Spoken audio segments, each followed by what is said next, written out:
The only thing that's really going to transform the way your skin looks is your skincare routine. Primers are not supplements, or is that the word? Primers are not substitutes for your skincare routine. If there is something with your skin you are unhappy about, your skincare routine should be the first thing that you prioritize. But primers, in my opinion, are actually supportive to your foundations. They are the supporting role. So if you have a foundation that you love, but it might be lacking in one aspect or another, to me, that is what primers are best for. Primers also have some crazy marketing claims sometimes, and it doesn't mean that the brand is lying or that it doesn't do that claim to some extent, but most of the times primers do not perform in the way that you expect, because you might have this idea that it's supposed to transform your skin, when the truth is it's not the primer that's supposed to transform your skin, it's your skincare routine. So when you watch this video, I just really want you to keep that in mind, because I don't want you to be disappointed if you try out these products and realize it's not going to, make your makeup look like you have a filter on your face, because it's not meant to. And if you're new to this channel, welcome to this year's True Choice Awards. I'm doing things a little bit differently this year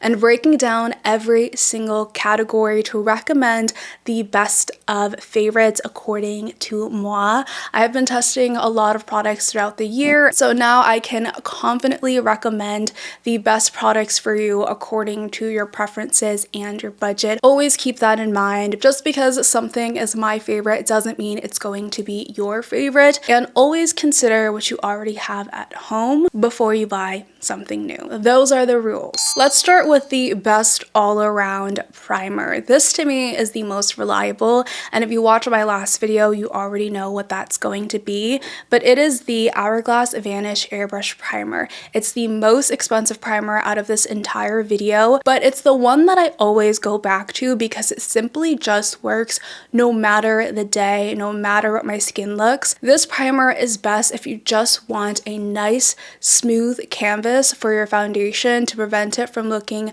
cakey or sinking into your pores. It does have a slight blurring effect. Again, it's not going to make your skin look like a filter, but it's going to blur enough so that when your foundation applies, it looks more seamless. And because it has that slight blurring effect, it also has a slight mattification as well.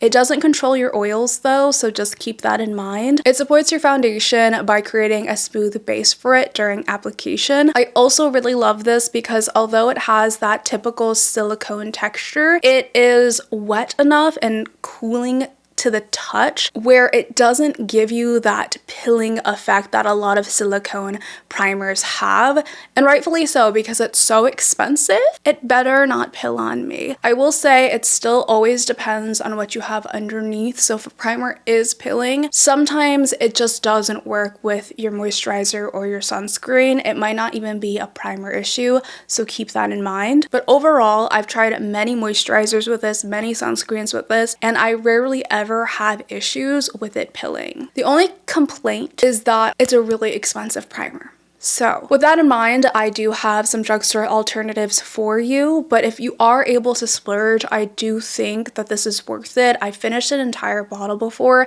and I'm halfway through this bottle, and I plan to finish it as well. As long as I am getting my money's worth, I do think that it's worth the cost. If that is too expensive of a primer, I do have two other alternatives, but I want you to keep in mind that the drugstore options that I'm sharing will have some type of compromise to it. There is a reason why drugstore makeup is slightly cheaper, not slightly cheaper, but just cheaper in general. It doesn't mean that you can't get good makeup that's affordable.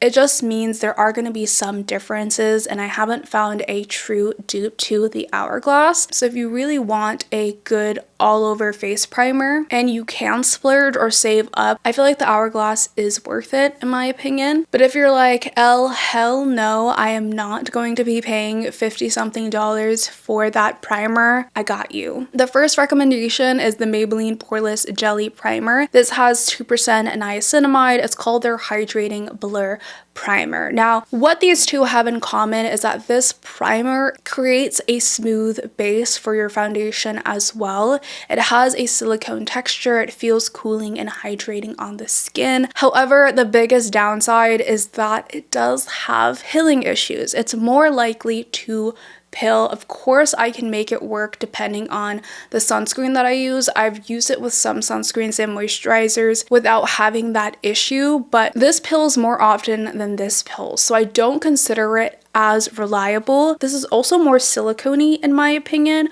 which is great to give you that blurring effect initially, but I noticed that it's not as mattifying as the Hourglass. So if those are important to you, just splurge on the Hourglass and save on this. But if you do want a blurring primer that doesn't feel drying and you're okay with changing up your moisturizer potentially to prevent from pilling, this is a good alternative. Now, if the idea of a primer pilling completely turns you off, this is my last resort recommendation. It's the NYX Marshmello Primer. Out of all three of these, this has more hydration properties. I notice my skin is slightly glowier in comparison to the other two primers, but this again creates that smooth base. The texture is also really interesting because it has a kind of moussey, creamy, wet texture. The biggest downside about this one is that it has a strong artificial scent to it. It smells like sweet marshmallows, and that might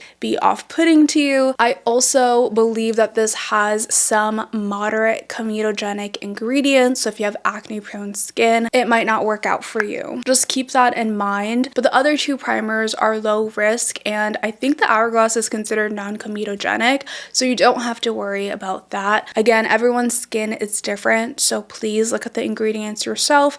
You might be reactive to something that someone else with acne is not reactive with. When I say low risk, I mean, it just depends on the person, so take it with a grain of salt. So those are my recommended primers if you want more of a blurring, smoothing effect to your foundation. But now we're gonna move on to a mattifying primer. So mattifying primers are usually for those of you who have really oily skin. You want something that's going to prevent you from looking like a grease ball at the end of the day. Or if you have combo skin and you want to apply mattifying primers in specific areas of your face, usually your T-zone. They're also great to offset and balance your more glowy, hydrating skin tints and foundations so that they're not as oily looking on your skin. In my opinion, this category was the hardest to find a good product for because I don't think there are a lot of primers that actually live up to this claim, and the two options that I have are mid-range. You can get them at Sephora.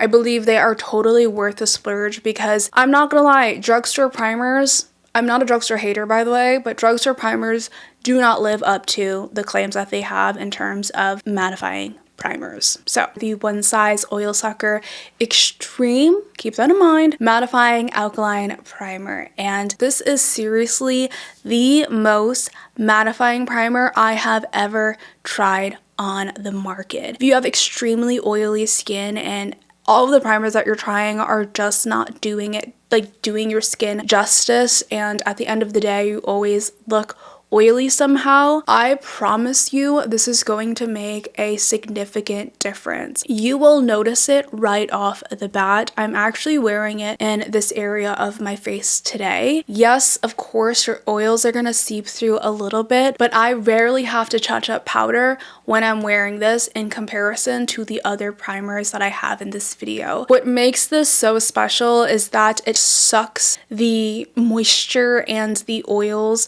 from the top layer of your skin, and you're going to see an extreme mattifying effect on your face. And when you apply it, you're going to notice the difference between your regular skin and the actual primer. That's how mattifying it is. Because it's so extreme, I would only recommend to apply it in specific areas of your face. If you apply it all over your face, you're going to feel very dry. This is only something that I would choose to buy if I have oily skin and maybe combo skin. But if you have dry skin, you probably do not need this unless you have oily oily areas. The biggest downside about this product is that it's a little bit finicky. Like, it has its quirks, and you want to keep that in mind before you apply it, because if you apply it properly, it's going to do the job well. So keep in mind that the product in here is very liquidy. You do need to shake this in order for it to create more of a kind of solid texture. Think of it like turning a heavy whipping cream into butter. You need to shake it up to get that buttery effect. After you do that, you only need to apply very tiny amounts at a time, okay? Do not go overboard with this product, because if you do, your skin will be dry, your skin will have white flakes, and it will not look pretty, okay? This doesn't have a pilling issue, but it does have a white flake issue if you apply too much, and that's all in your control as a user. So just apply a very tiny dot, apply it in the areas that you want. You can push, you can blend, whatever, and give it a couple of minutes to set on the skin before you apply on foundation. And because it has an extreme mattification effect, I do think it is also one of the most blowing primers in this entire video. Now, if you find that the oil sucker is a little bit too matte for you, maybe you have more dry skin, normal skin, even combo skin, and you don't want something that is super strong, then I would then recommend the Danessa Myricks Yummy Skin Water Powder Serum. This has more of a slight mattification effect without taking away the dullness in your skin, because the one size, since it's so matte, the dullness in your skin will be bye-bye. Like, it's gonna be gone. But if you want slight mattification but still that natural life and glow to your skin, Danessa Yummy Skin is going to do that. This is also a water-based serum-like texture, so it's very lightweight on the skin. You don't feel it once it sinks in, and it works not only with water-based foundations, but I find that it works with silicone-based foundations as well. Sometimes I wear it alone without foundation on no makeup days, especially when my moisturizer is making me look like a grease ball. Just kind of apply it in my T-zone areas as a liquid powder. Like the One Size, I find that it is a really unique product, and I haven't found anything like it. So if you want lightweight mattification, go with the Danessa, but if you want extreme oil control and mattification, go with the One Size. The last category is for those of you who want your foundation to have more longevity, because there are foundations that are transfer proof, waterproof, long wearing, and you don't really need primers like this for that product. But let's say you have a foundation that has an incredible finish, but it transfers and it might fade throughout the day. That is what a sticky, tacky primer is best for. The high-end version that I really like, and I would consider this to be one of the OG tacky primers, it's the Milk Hydro Grip. I have a mini version, but I've also had a large version in the past that I finished. This feels kind of like a gel moisturizer with a little bit of stickiness to the skin, but it still feels very lightweight. It doesn't feel uncomfortable on my skin, and especially once it sits, you don't feel that really tacky, glossy texture. The tacky texture just creates a grip for your foundation so that there's something for it to stick onto. I believe this is a water-based primer as well, but I have used it with multiple different foundations and I haven't had an issue with it, because once it sets on the skin, I don't really experience any pilling. But I'm not gonna lie, this is the one case where I think a drugstore primer might be a better value and more worth it than a high-end product. It is the Maybelline Grippy Serum Primer. This has 2% niacinamide. That doesn't really matter.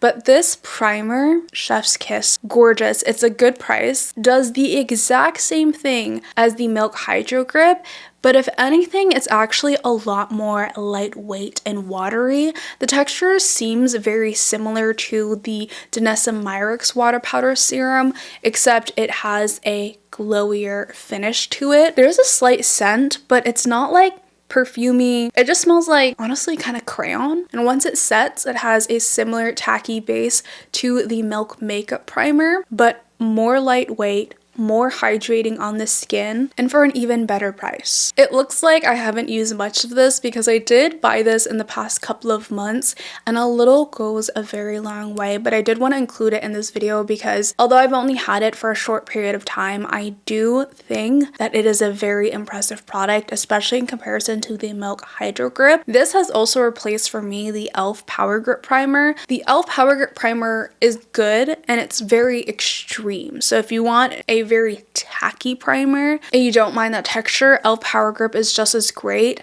However, I know most people hate the texture of that primer and would like to avoid it at all costs. So that's why I'm including this one, because I feel like most people are going to enjoy the texture and the feeling of this one in comparison to an extreme tacky primer, because it's just more comfortable on the skin and it literally just feels like you're applying on a serum. So Maybelline did a really great job. So there you have it. Those are my best primers of 2025 according to me. If you have textured skin, oily skin, or you simply just want your foundation to last longer. If you have any more questions on these products, let me know in the comments below, because I am here to help you make the best decisions possible according to your budget, preferences, and what you already have at home. And I'm going to reiterate it one more time before you go out buying a primer. They are not the solution to your skincare problems. Your skincare routine is the solution to your skincare problems. If you are struggling to find the best primer, I just want you to know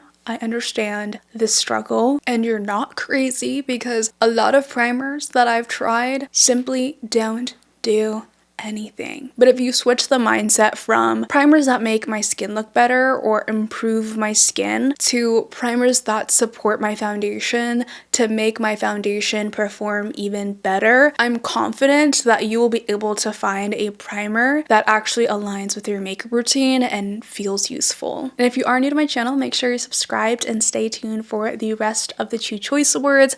I believe the next video is going to be the best foundations for oily, acne prone textured skin, because that is the skin type that I currently have. With all of that being said, thank you so much for watching today's video. Give it a thumbs up if you enjoyed, and I'll catch you in the next one. Bye!